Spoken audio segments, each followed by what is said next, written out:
Thank you Lord. Terima kasih Tuhan untuk hadirat-Mu yang indah. Terutama dalam minggu Paskah, minggu Pantekos ini ya Tuhan. Di mana kuasa-Mu boleh dicurahkan dan gereja dikuatkan. Sehingga sampai hari ini kami boleh melihat karya-Mu di tengah-tengah dunia ini. Biarlah sebentar lagi kami akan merenungkan firman-Mu. Biarlah firman yang sama boleh mengubah dan memberikan kekuatan di dalam hidup kami. Kami menyerahkan renungan firman sebentar di dalam nama Tuhan Yesus Kristus. And everybody say, Amen. Please be seated. Jadi minggu ini adalah minggu Pentakosta, di mana Roh Kudus turun dan semua orang yang takut dulunya ikut Tuhan menjadi dikuatkan dan berapi-api menyebarkan akan kabar baik sampai hari ini, sehingga Christianity menjadi salah satu atau bahkan yang terbesar, ya, organized religion yang terbesar di dunia ini. Saudaraku, jadi selamat hari Pentakosta, dan hari ini kita akan bersama-sama merenungkan akan firman Tuhan. Ya. Bagaimana hidup dari hanya survival, kita diubah menjadi revival. Bisa dikuatkan dari survival menjadi revival. Ya. Saudaraku, kalau kita amati di orang yang hidup di Amerika ini, imigran, ya, ada cerita yang nyata, yang sangat sering, yang kalau saudara amati, sering terjadi di dalam keluarga imigran.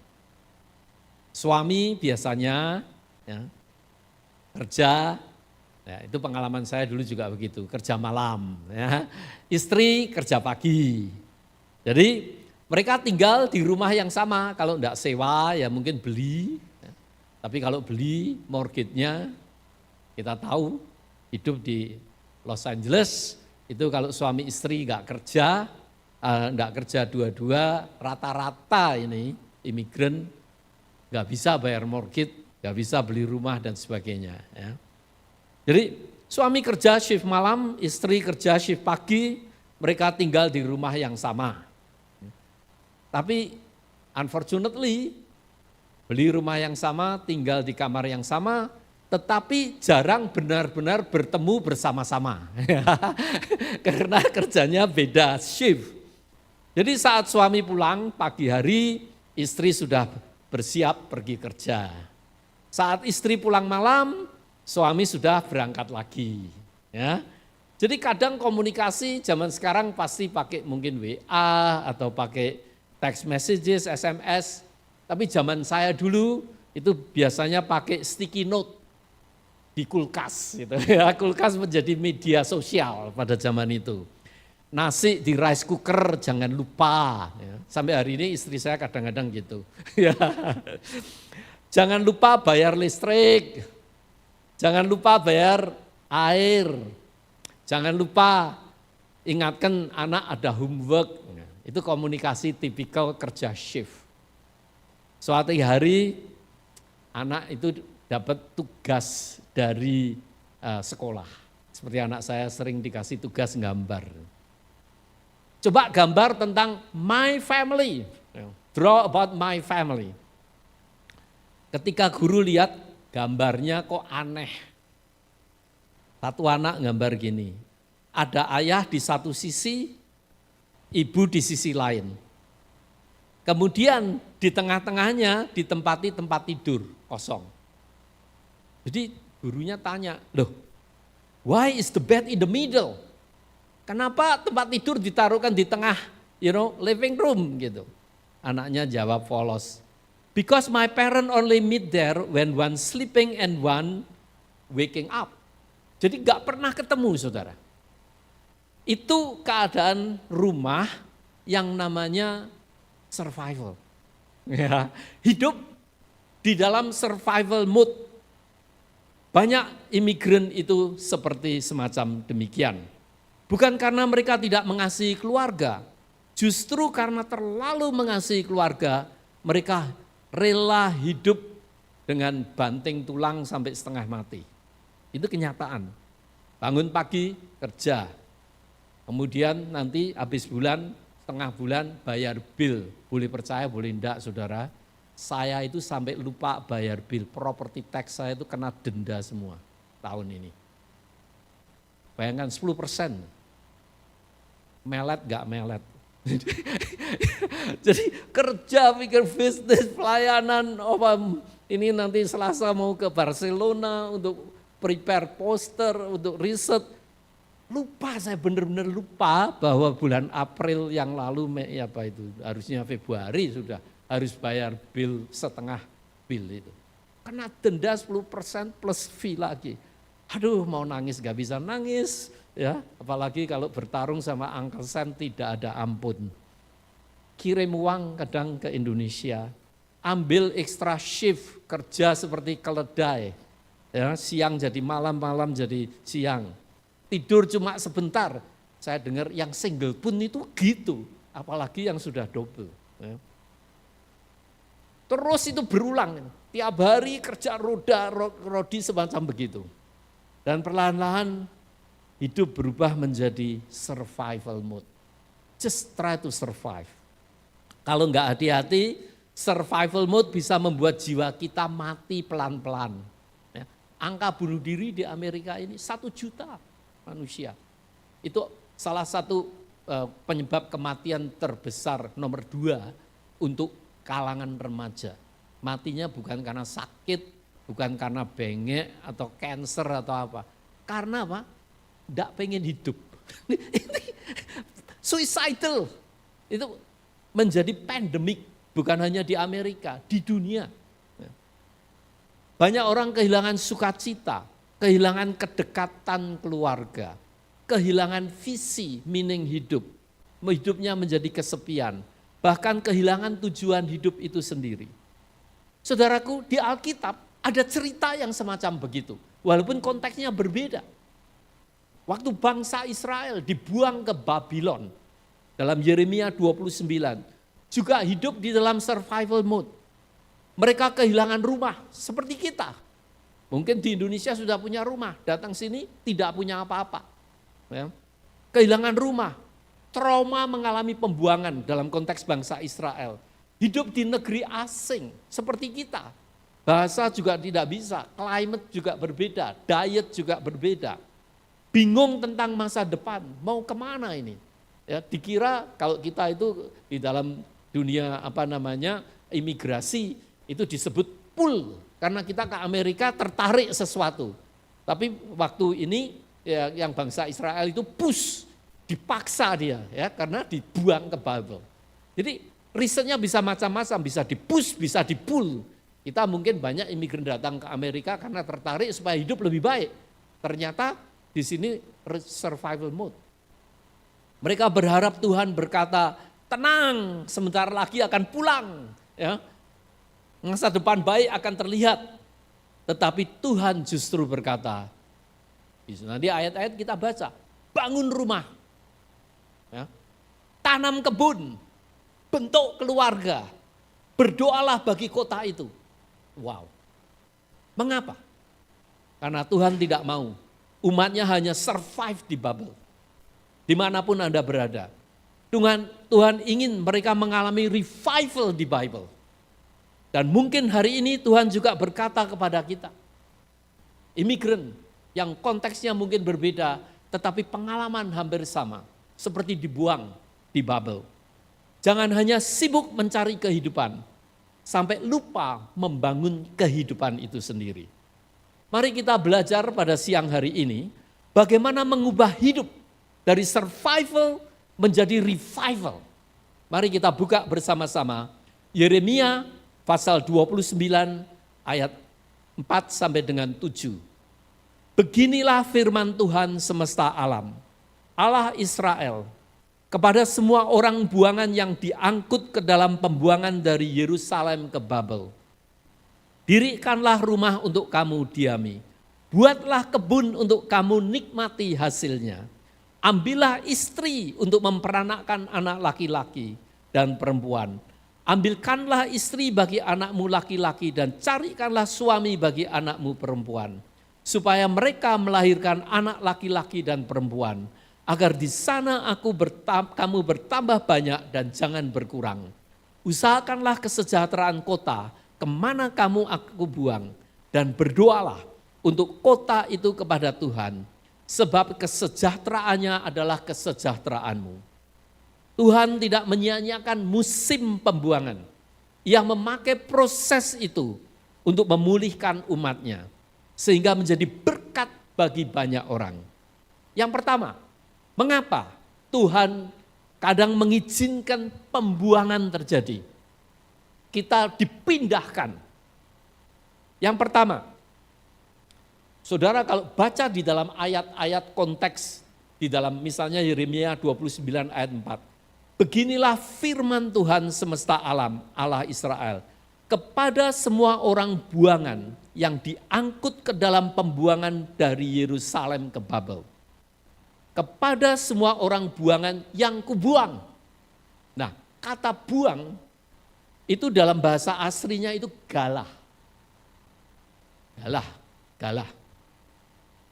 Galah itu artinya dibawa pergi, dipindahkan, disingkapkan dari tempat asal. Imigran. Di dalam konteks kata pembuangan ini, we are like God send you to Babel. Send you to from your family of origin. Kita dipindahkan. Atau dalam bahasa teologianya, kita diutus di tempat di mana kita itu kehilangan identitas, kehilangan karya kita, kehilangan bahasa kita, kehilangan climate kita. Jadi mengapa Tuhan membuang? Pertanyaannya adalah mengapa, bukan membuang. Mengapa Tuhan mengutus? Galah. Dalam pemahaman Ibrani, pembuangan bukan sekedar tragedi, tetapi bagian dari disiplin dari misi Allah. Pada waktu itu Israel menyembah berhala, kemudian dibuang basically. Proses pendisiplinan. Jadi mereka merasa kami dibuang oleh Tuhan. Tetapi Tuhan berkata, aku yang mengutus kamu. Ya. Tuhan memberi tugas yang berbeda. Dari misi kepada orang Yahudi saja menjadi misi ke seluruh dunia. Saudaraku, ini permulaan di mana religion atau pengikut Tuhan pada waktu itu fokusnya adalah bangsa sendiri. Tetapi begitu dibuang, pergi ke Babel, mereka harus berhadapan dengan bangsa lain. Dan mereka di situ berusaha menemukan identitas baru. Dan disitulah mereka menemukan misi baru. Perjuangan baru. Saudaraku, pada waktu saya datang ke Amerika, saudara mungkin ingat cerita saya. Ya, $65 datang kemari, saya merasa Tuhan mengutus saya kemari dengan tujuan pada waktu itu yang saya tahu adalah saya mau sekolah, mendapatkan ilmu sampai master degree, kemudian pulang kembali ke Indonesia untuk meneruskan pelayanan Jemaat Kristen Indonesia, perintisan jemaat di sana. Saya membuat sekolah Alkitab pada waktu itu dan saya tidak pernah sekolah teologi, jadi saya berpikir datang ke Amerika, sekolah teologi, kemudian pulang ke sana. Tapi di tengah-tengah perjalanan itu ternyata saya mengalami konflik dengan mentor saya pada waktu itu, sehingga saya keluar gereja. Sehingga saya tidak ada hubungan sama sekali dengan gereja Indonesia. Ingat tahun 89 waktu kita married, ya, saya sama Jini pada waktu itu meninggalkan gereja, meninggalkan komunitas Indonesia, dan cut off seluruh pelayanan yang ada di Indonesia. Cut off, totally cut off. Nah, saudara ingat ceritanya pada waktu itu di tengah-tengah kesepian itu, saya cari gereja, ya pergi ke Hispanic gereja, coba bergereja di sana, enggak puas. Itu saat-saat buat saya secara spiritual very lonely, saya merasa terasing, saya merasa sendiri, saya bingung, the most depressive experience in my life yang saya pernah alami. Saya sedih sekali nggak tahu apa yang harus saya lakukan di tengah-tengah badai kehidupan itu. Saya masih ingat pada waktu di tengah-tengah kesepian dan pencarian itu seperti dibuang, seperti ditinggal oleh Tuhan. Saya waktu itu diundang khotbah di Vancouver, tempatnya gerejanya Pak Sony, tapi waktu itu belum ada Pak Sony, kita masih merintis di sana. Nah, saya diundang di sana, tinggal di satu rumah jemaat, indah sekali, saya melihat Victoria Island, indah sekali. Nah, tengah malam itu saya nggak bisa tidur, saya berdoa, Tuhan maksudmu apa? Saya kan pada waktu saya datang ke Amerika, saya mau pulang kembali ke Indonesia untuk meneruskan pelayanan. Mengapa hari ini semuanya tertutup dan Tuhan mau kemana? Sekarang sekolah saya itu untuk apa gitu? Saya sekolah teologi, sekolah misi, untuk apa? Rasanya itu tujuannya hilang semua. Nggak tahu apa yang harus saya lakukan. Nah di tengah-tengah itu saya dikasih ayat Yeremia 1 ayat 1. Aku mengutus kamu seperti nabi untuk menjadi melayani bangsa-bangsa. Bangsa-bangsa bisa sekarang kesepian. Tuhan aku ngomong bahasa Inggris saja tidak bisa melayani bangsa-bangsa bagaimana? Kemudian ayat itu seperti berbicara, aku akan menaruhkan bara api di mulutmu. Aku akan berbicara. Wih, kok bisa bahasa Inggris berbicara? Wih. Pada waktu itu saya masih bingung, nggak tahu apa yang harus saya lakukan. Nah, saudaraku, sesudah itu saya masih ingat, saya pergi ke Houston, waktu itu kita buat persekutuan di Amerika ini melalui VIKA ya. Jadi pelayanan anak-anak pelajar se-Amerika tiap tahun ada retreat dan kita buat perintisan berbagai macam.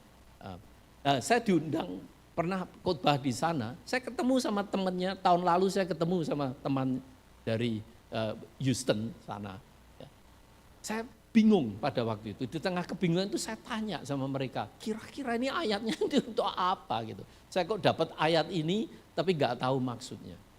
Nah saudaraku pulang ke LA, itu satu hari saya dapat ini, telepon itu. Telepon, are you Virgo Handoyo? Yes, I'm Virgo Handoyo. Somebody nominate your name to be board of director. Bayangkan saudara. Kita ini nganggur, enggak punya enggak punya gereja, enggak punya komunitas, berdua baru aja getting married, tahu-tahu ditawari, do you want somebody nominate your name to be board of director? Board saya pikir papan, direktur tuh direktur. Is this a wood factory? Saya bilang gitu. Tak pikir pabrik papan. Wah saya gembira kan, udah ada duit, tahu-tahu dikasih pekerjaan itu direktur pabrik papan. Wah bayangkan saudara, wah batinku, loh siapa yang nominate nama saya? Bahasa Inggris saja gak becus. Board director itu tak pikir direktur pabrik papan. Saya gak tahu, ada yang tahu saudara board director itu apa? Banyak saudara gak ngerti kan? Ya saudara aja banyak yang gak ngerti. Saudara tahu board of director itu apa? Ya gak ngerti toh, adik saya aja gak ngerti sama gobloknya, sama banyak yang gak tahu board of director. Saya juga begitu. Ya. Itu dewan penyantun kalau Indonesia komisaris. Seperti Ahok itu, komisaris, tahu-tahu orang nawari, kamu mau jadi komisarisnya pabrik oil misalnya gitu. Itu begitulah, saya kan enggak tahu, tak pikir direktur pabrik papan. Saya tanya, what is that? Oh kamu akan memimpin, kita ada 1.500 lebih missionary all over the world. Hah? Suruh mimpin missionary all over the world. Saya tuh sampai melongo. Is this not the wood factory? No, it's not wood factory. Saudaraku tahun 90-an itu, kemudian nama saya dinominate, saya dipilih. Dan sejak itu saya menjadi board of director, itu terjadi hampir 35 tahun yang lalu. Sampai hari ini, mulai hari itu, saya dari board ke board, saya menjadi board of director sampai hari ini. Dan itu benar-benar memimpin seluruh missionary all over the world. Seperti orang Israel. Ya, hari ini saya bekerja, tahun ini saya dihargai 25 tahun saya kerja di California Baptist University. Lebih dari 7.000 manusia student yang ngambil kelas saya. What in the world? Cannot speak English. Mungkin perasaannya orang-orang Israel pada waktu di Babel itu juga begitu. Oh come, Tuhan engkau membuang aku sendiri. Waktu saya mengalami konflik, kemudian pecah, kemudian saya meninggalkan, saya tidak tahu. Tuhan, aku merasa dibuang, aku merasa sendiri, padahal aku ingin melayani engkau. What is this? Bukan membuang, aku mengutus engkau. Mungkin saudara merasa hari ini, aku rasa dibuang. Aku merasa sendiri, tinggal sebagai imigran di sini. Survive. No revival. Jangan lupa, dalam bahasa Tuhan bukan membuang, aku mengutus engkau. Yang pertama, mengapa Tuhan membuang kita? Bukan membuang, aku mengutus. Ingat itu. Yang kedua, bukan dibuang, tapi dibentuk. Di tengah-tengah kesendirian itu, saya tidak ada teman yang bisa menolong. Istri saya aja tidak bisa menolong, tidak mengerti. Hanya you and God. Hanya you and God. Bukan dibuang, tapi sedang diproses. Not broken, but becoming. You are becoming. Tuhan sedang menjadikan, memasak kita. Saudara bayangkan pada waktu orang Israel mengalami pembuangan. Mereka kehilangan identitas. Pada waktu itu identitas orang Israel secara religius itu Bait Allah. Bait Allah ada di Yerusalem. Maka semua orang dari seluruh dunia itu goalnya datang ke Yerusalem untuk menyembah Tuhan. Itu pengertian teologi mereka. Kemudian dibuang, lah Tuhannya kan hilang. Kehilangan identitas secara religius. Identitas nasional sebagai bangsa hilang, dijajah hilang. Rasa aman, security hilang. Seperti saudara imigran datang kemari, bahasa hilang.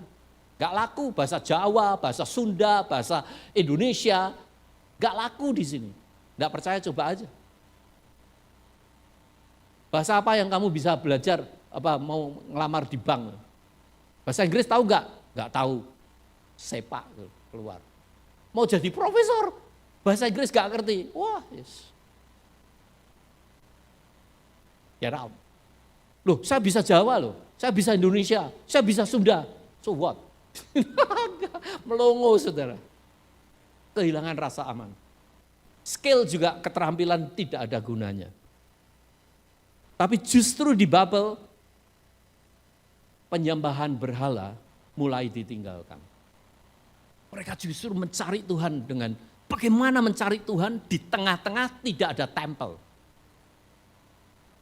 Dalam hati, di sini. Kita mulai dari luar, kita menjadi internal. Berapa banyak di antara kita pada waktu kita menghadapi badai kehidupan, justru orientasi kita dari misalnya uang ketakutan itu, justru masuk ke dalam. What is the meaning of life? That's my experience. Saya banyak kali mengalami bisnis naik turun, kayak yoyo begitu. Tapi pada waktu saya down, justru di situ saya lebih intentional memikirkan arti hidup ini. What is the meaning of business misalnya?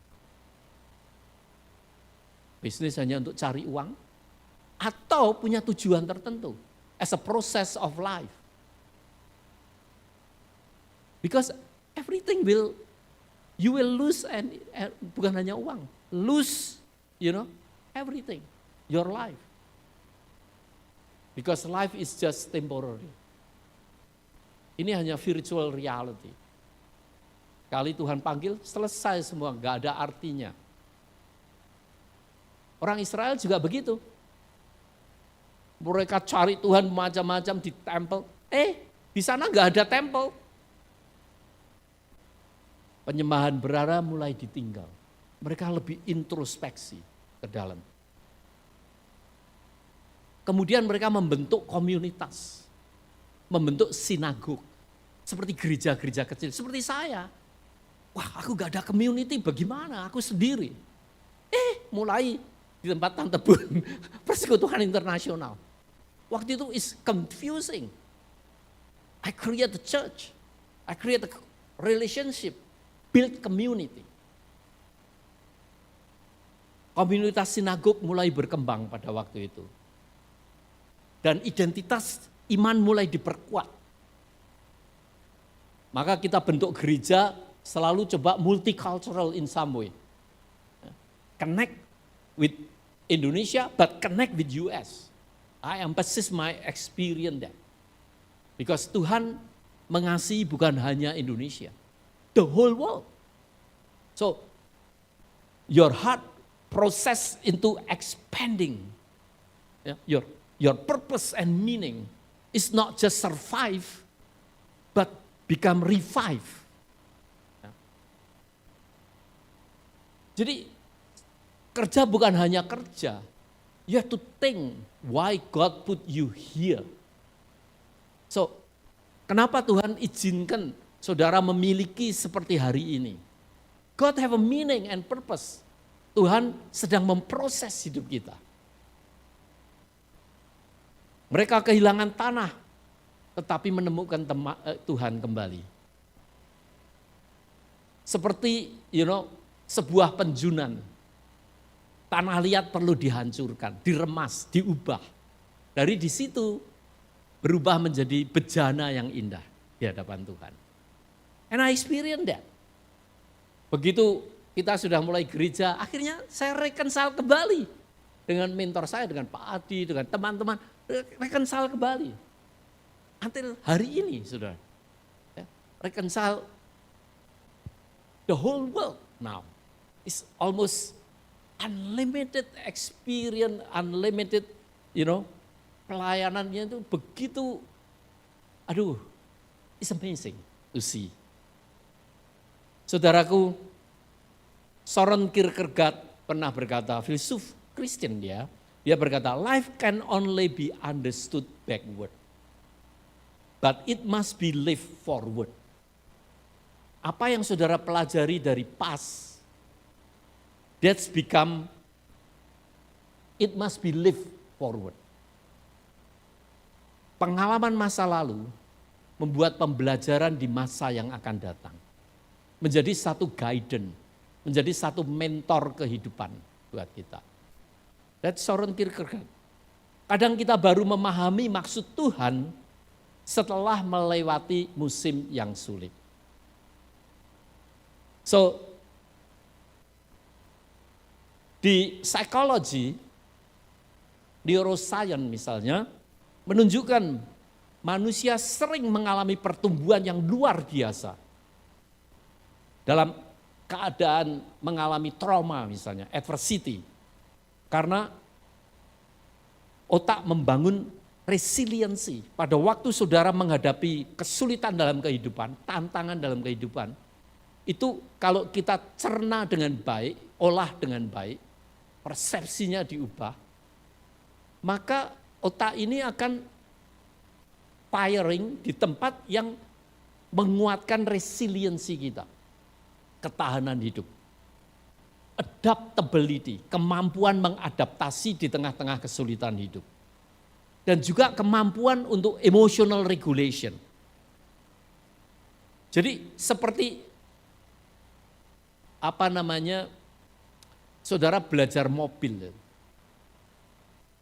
Dulunya enggak tahu kalau gas itu sebelah kanan, benar ya kanannya, atau ya gas kanan, kemudian brake-nya tengah itu.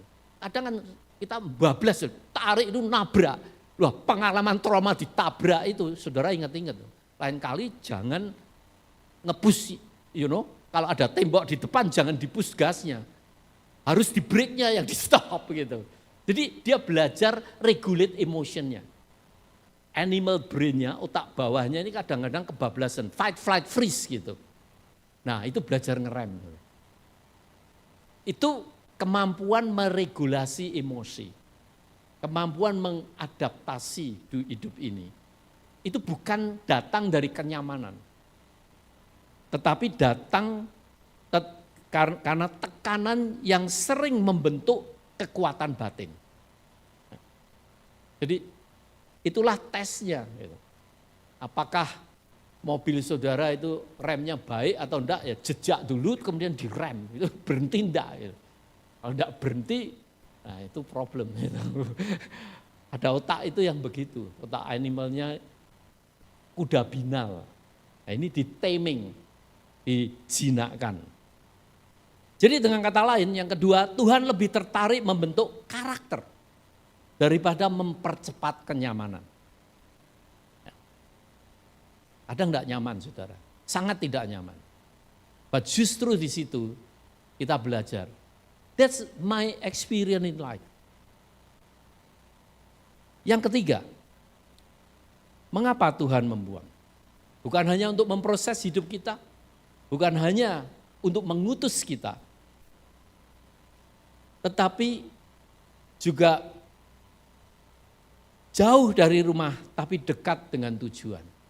Jadi Tuhan mengarahkan, bukan membuang, tapi mengarahkan kepada tujuan yang lebih baik. Untuk dipakai di tangan Tuhan dengan lebih baik. Diarahkan oleh Tuhan. Far from home but close to purpose. Mungkin jauh dari rumah, jauh dari kebiasaan-kebiasaan yang kita sudah merasa home. Tapi sekarang Tuhan ingin saudara itu lebih dekat dengan tujuan, tugas yang Tuhan ingin berikan. Yeremia 29 sangat mengejutkan. Israel waktu itu berkata, kapan pulangi Tuhan, aku sudah bosan di sini. Tapi Tuhan berkata, bangun rumah, tanam kebun, bentuk keluarga, kawin, punya anak, multiply. Dengan kata lain, invest. Dimanapun Anda berada. Kalau Tuhan tempatkan di sini, banyak kali orang berpikir, oh aku hanya temporary di sini. You know, if you do something in life, do as if you will live 1,000 years. Jangan pengen cepat. Pengalaman saya dalam bisnis juga gitu. Pokoknya di anu ini cepat, supaya cepat untung, cepat anu. Saudara, kalau saudara melakukan itu, kepengen cepat untung, buntung.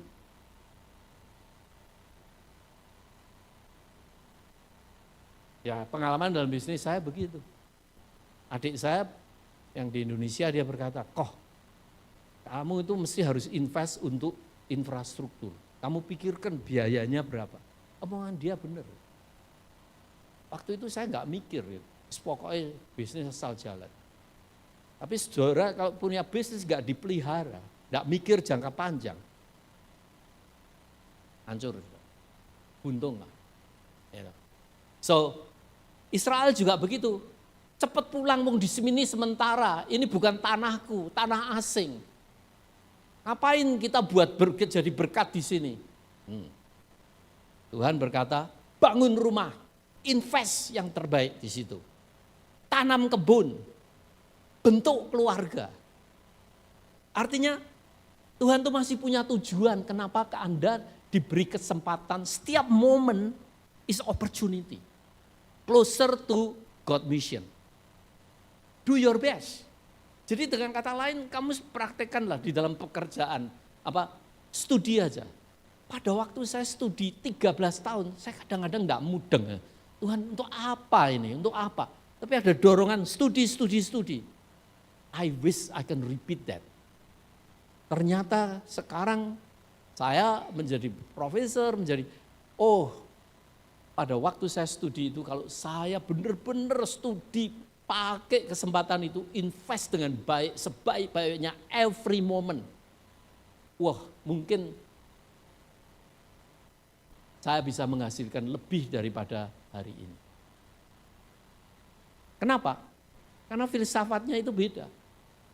Let's do your best pada waktu dimanapun Anda ditempatkan oleh Tuhan. Do your best. Kadang tuh kita lihatnya, waduh aku tidak senang, tidak sini, tidak senang. Do your best saat sekarang. Ya.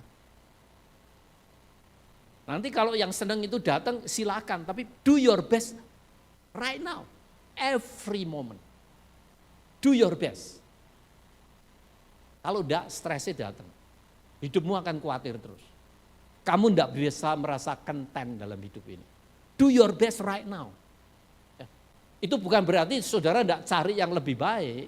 You can do that, but do your best right now. Tuhan berkata, bangun rumah. Pulang, wong ini rumah sementara. Kayak seperti saya mau ke Barcelona gitu. Ya, mentalitas turis itu kan begitu. Saya ke Barcelona, tahu cuma seminggu pulang. Tidak mungkin saya buat rumah di sana. Semua sementara. Saya tidur aja, saya lihat ongkos di Barcelona itu $300-400 satu malam tidur. Rada melet saya.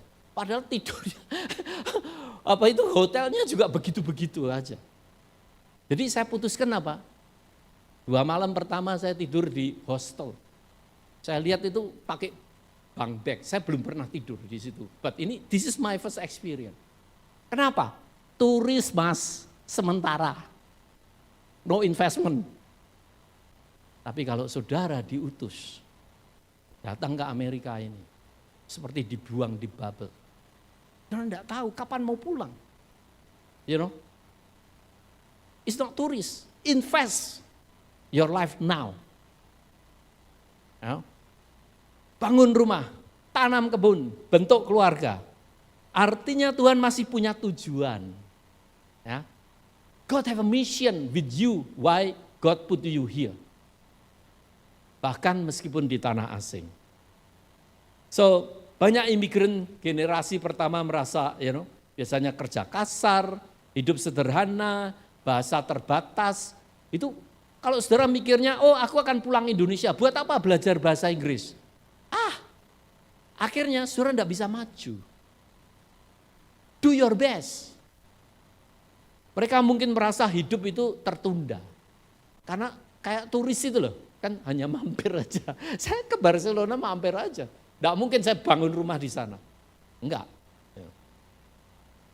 Tetapi pengorbanan mereka justru, orang-orang imigran di sini, itu membuka pendidikan anak.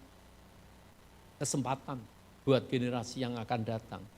Dan masa depan generasi berikutnya. At least perjuangan saudara mengadaptasi di dunia yang baru ini, di negara yang baru. Itu nanti akan diingat oleh keturunanmu. Engkong Handoyo dulu, Mak Lisa dulu, itu berjuang sendiri bayangkan.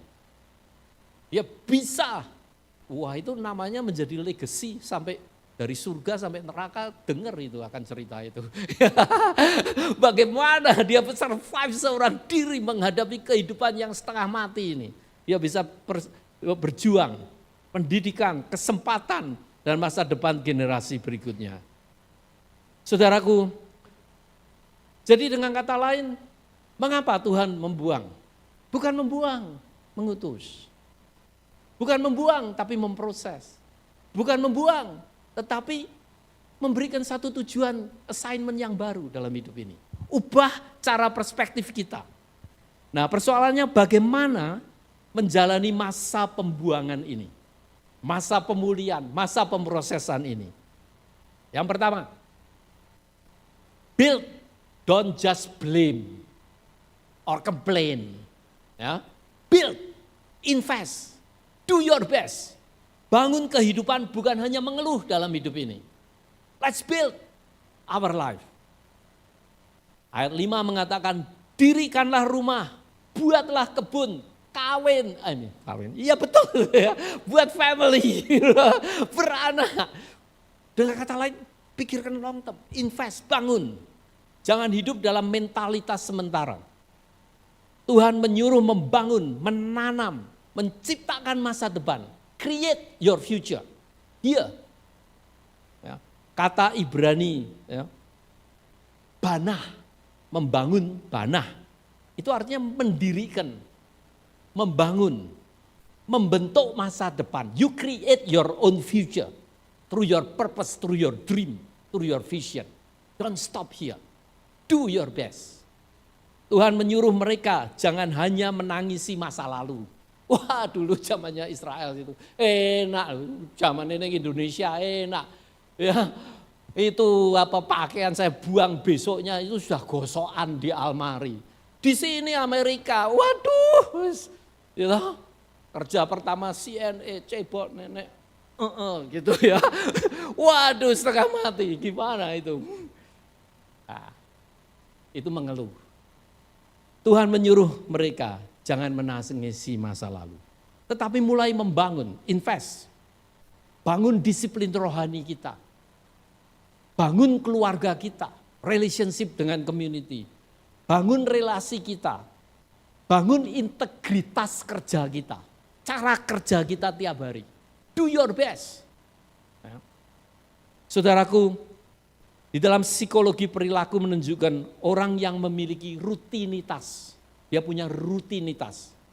Itu create a meaning, ritual, tujuan, sense of meaning, dan kontribusi sosial. Lebih mampu melewati stres dan transisi hidup. Saudara mampu menghadapi stres, saudara cari rutinitas. Pagi bangun, kerja. Kalau enggak, ya, kalau saudara enggak ada kerjaan, puas setengah mati. Karena kehilangan rutinitas. Kehilangan rutinitas setengah mati, saudara. Makanya saya belum mau retired, sini juga begitu. Kenapa? Karena saya perlu rutinitas. Bangun pagi, ya, saya kerja, kemudian ngajar, kemudian pulang. Nanti kalau summer keliling, life is so beautiful. Kalau Sunday, Jumat malam persekutuan doa, Saturday keluarga, kemudian Minggu dengan jemaat, makan malam bersama, menikmati masakannya Mariani bersama teman-teman dan timnya. Oh, amazing grace. It's a heaven on earth, man. Miliki rutinitas, tujuan dalam hidup ini, dan kontribusi sosial. Saudaraku, iman yang sehat bukan hanya bertahan, tetapi bertumbuh, grow. Ya. Growing melalui rutinitas. Jadi mari kita membangun bersama-sama. Build wherever God put you. Number 2, tanam, invest. Jangan dibuang, jangan ditumbang, jangan dipatahkan. Plan, don't be panic. Don't panic, plan. Ayat 5 mengatakan, buatlah kebun. Kebun itu nanam nunggu. Invest. You cannot be quick. You need to wait. You need resilient on that. Ya. Kata yang dipakai itu buatlah kebun nata, ditoto, nata. Ya ini Ibrani, tapi tak koneknya sama Indonesia, walaupun nggak cocok gitu. Ya, nata, ditanam ya, menanam, menciptakan, invest basically, investasi jangka panjang. Think about that one. Invest long term. When I study for instance, tidak punya duit study. Kenapa? Walaupun aku tidak ngerti hasilnya, investment man. Pada waktu anak-anak dimasukkan sekolah swasta, harganya lebih mahal. Kenapa? Invest lingkungan, invest pendidikan. Ya. We need to think long term investment. Tuhan menyuruh mereka menanam, padahal mereka ingin segera pergi, ingin cepat hasilnya. Enggak ada saudara, instan gitu enggak ada dalam Tuhan. Artinya iman sejati berani membangun masa depan, bahkan saat keadaan belum ideal. Dia bertahan di tengah-tengah ketidaktentuan zaman. Adanya di sini, bukan di luar. Ya, bertahan. Saudaraku, saat wabah besar melanda kekaisaran Romawi misalnya, abad kedua, banyak orang melarikan diri dari kota. Tetapi orang Kristen mula-mula tetap tinggal, merawat orang sakit, memberi makan, membantu yang lemah. Justru tindakan itu membuat kekristenan bertumbuh secara luar biasa. Karena dunia melihat kasih yang nyata. Saudaraku, kita bisa dilihat dari apa? Pada waktu kita itu mengalami kesusahan yang berat, kesulitan yang tidak bisa kita hindari, dan tidak bisa kita kontrol. Justru di situ kita tetap bercahaya. Emas, benar-benar emas, walaupun dimasukkan di tempat selokan sekalipun, akan keluar sebagai emas. Lotus tetap lotus, walaupun di jambangan yang kotor. Bunga lotus.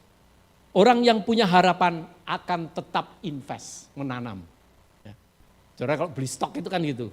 Kenapa kita berani beli? Oh karena ada harapan. Yang ketiga, bagaimana cara mengubah supaya survive menjadi revive.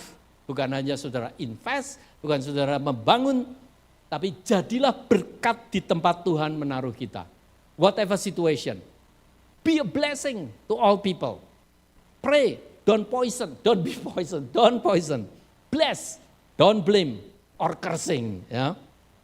Yeremia 29 ayat 7, usahakanlah kesejahteraan kota di mana kamu aku buang.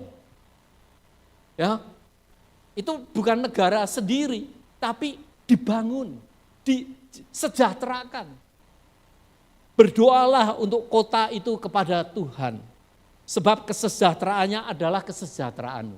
Kalau kotanya di mana kita tinggal sejahtera, kita ikut kecipratan berkatnya. Jadi itu perintah Tuhan. Jadilah berkat dimanapun Anda ditempatkan. Tempat kerja, di keluarga, di komunitas, di gereja, you name it. Di mana saja Tuhan tempatkan, be a blessing. Ya. Kata yang dipakai kesejahteraan itu shalom. Ya. Datangkan kesejahteraan, keutuhan, kedamaian, flourishing. Bagaimana kita bisa empower each other di tengah-tengah kehidupan kita, walaupun apapun keadaan kita. Ya. Supaya kita itu bisa flourish. Bertumbuh, berbuah, berkembang. Revive, not only survive. Jadi orientasinya growth. Orientasinya membangun, menginvest, menanam.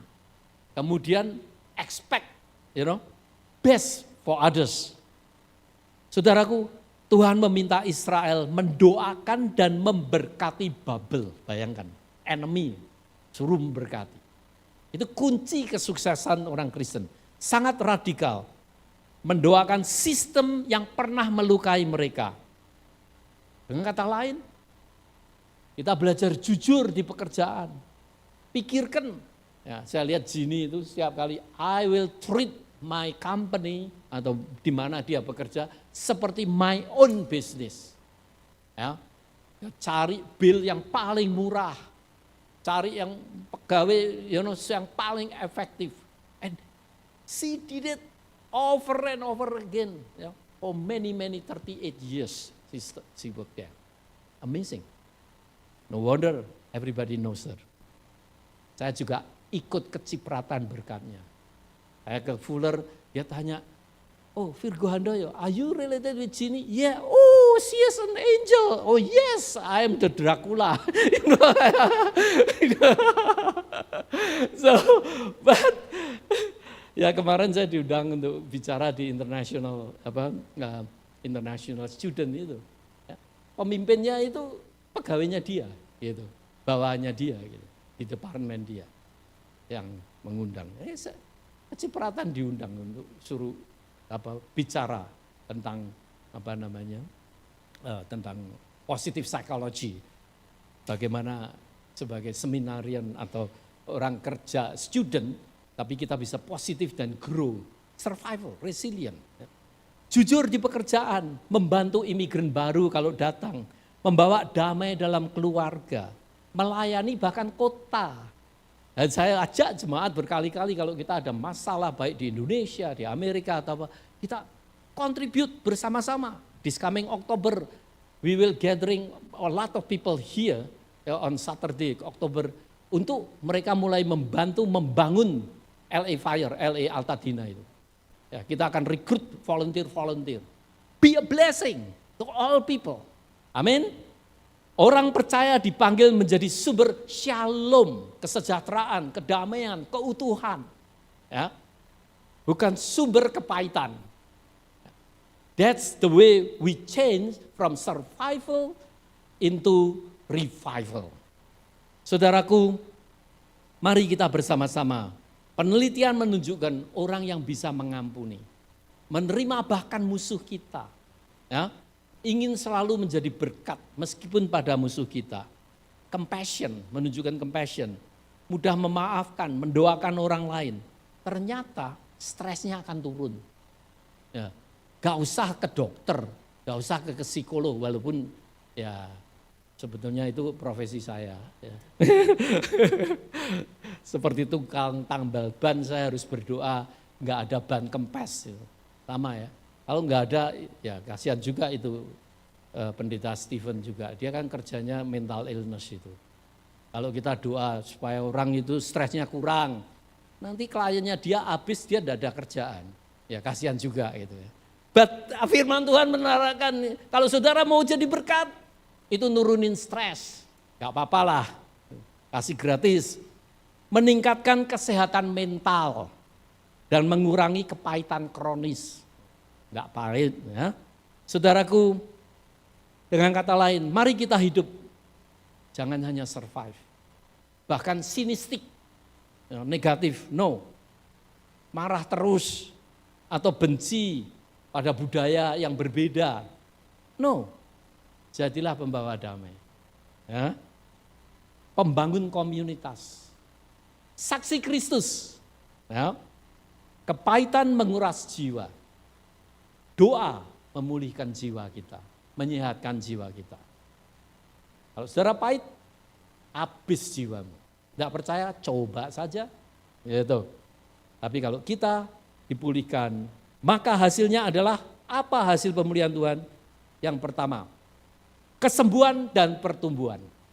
Kita akan sembuh, kita akan bertumbuh. Heal and flourish. Ayat 7 mengatakan, kesejahteraannya adalah kesejahteraanmu. Saat kota diberkati, kita juga diberkati. Saat negara kita diberkati, semua juga akan diberkati. Saudaraku, Yusuf memberkati Mesir, keluarganya juga diberkati. Daniel memberkati Babel, maka orang-orang Yahudi pada waktu itu juga menerima. Esther menyelamatkan Persia. Ya. Esther juga kemudian menjadi berkat. Diaspora sering menjadi alat Tuhan. Berapa banyak Amerika ini dibangun karena imigran datang ke Amerika. Seluruh otak the best di dunia datang ke Amerika. Amerika terbuka untuk hal itu. Maka mereka menjadi the best of the best in the world, at least up to this point. Mudah-mudahan tidak declining. Ya. Tuhan tidak hanya menyembuhkan luka, Ia menumbuhkan kehidupan. Yang kedua, hidup kita dipulihkan, lalu memulihkan yang lain. Dipulihkan, lalu memulihkan. Ya. Restore to restore. Restored and then restore. Itu ya. Pemulihan Alkitab tidak egois. Abraham diberkati supaya menjadi berkat. Selalu begitu. Ya. Pemulihan sejati selalu overflow. Anda diberkati, berkat mengalir ke lain. Keluarga dipulihkan, kita menjadi saksi. Bisnis diberkati, kita memberkati yang lain. Gereja sehat, negara kuat, kita juga melayani kota-kota dan komunitas yang lain. Saudaraku, penelitian Harvard tentang well-being menemukan orang yang paling bahagia bukan yang paling kaya, tetapi yang hidupnya meaningful, punya meaning, dan memberi kontribusi bagi orang lain. Jadi jangan jadi laut mati. Kalau mau jadi laut mati, akan hidupmu jadi bau. Kalau mau jadi bau harum, harus mengalir. Ya. Diberkati, memberkati. Hidup yang diberkati, tetapi tidak memberkati akan menjadi mandek seperti laut mati. Nah, yang terakhir, hasilnya apa? Not just survive, but thrive. Nah, bukan sekedar hidup, tetapi berbuah lebat. Live your legacy, not just survival. Immigrant legacy, generasi pertama mungkin jadi tukang kuda. Idamannya mau beli kuda. Tetapi anakmu bisa naik kuda dan orientasinya pilih-pilih kuda mana yang enak. Nah, harapan saya, mari kita dari tukang kuda, kita bisa beli kuda yang terbaik. But wariskan dari tukang kuda untuk bisa beli kuda. Jangan terbalik, dari punya kuda jual kuda. Itu perlu dipikirkan. Legacy generasi pertama sering menanam dengan air mata. Generasi berikutnya menikmati buahnya. Tetapi warisan terbesar bukan hanya uang, melainkan iman, karakter, adaptability, integrity, integritas kita. Saudaraku, katedral di Eropa dibangun puluhan bahkan ratusan tahun. Banyak pekerja tidak pernah melihat hasil akhirnya. Saya akan ke Barcelona, salah satu tujuannya saya mau lihat Familiar Cathedral. Itu gereja terbesar, teragung di dunia yang saya lihat di YouTube katanya. Saya mau lihat, bayarnya aja pakai web itu, enggak tahu. Tetapi mereka bangun itu ratusan tahun, saudara. Bangun step by step. That's what our legacy. Ya. Saudara mungkin tidak merasakan hasil dari pembangunan legacy saudara hari ini. But dunia akan mengingat perbuatan kita. Akan melihat tingkah laku kita. Akan lihat apa yang kita lakukan di hidup ini. Mungkin hari ini Anda merasa lelah, Anda merasa susah, Anda merasa asing. Hidup merasa sepi, tertunda, mandek. Tetapi Yeremia 29 mengingatkan, Babel bukan cerita akhir. Perjalanan di sini bukan cerita akhir. Tuhan masih bekerja, masih membangun, masih memulihkan. Dan pemulihan itu bukan hanya untuk Anda, tetapi supaya melalui hidup Anda, banyak orang mengalami shalom, kesejahteraan di dalam Tuhan Yesus. Amin. Tuhan memberkati. Mari saya undang saudara berdiri, kita akan masuk di dalam doa. Tuhan, kami bersyukur pada masa Pentakosta ini, Tuhan memanggil supaya hidup kami tidak mandek, hanya survive, tetapi menjadi thrive, menjadi revive.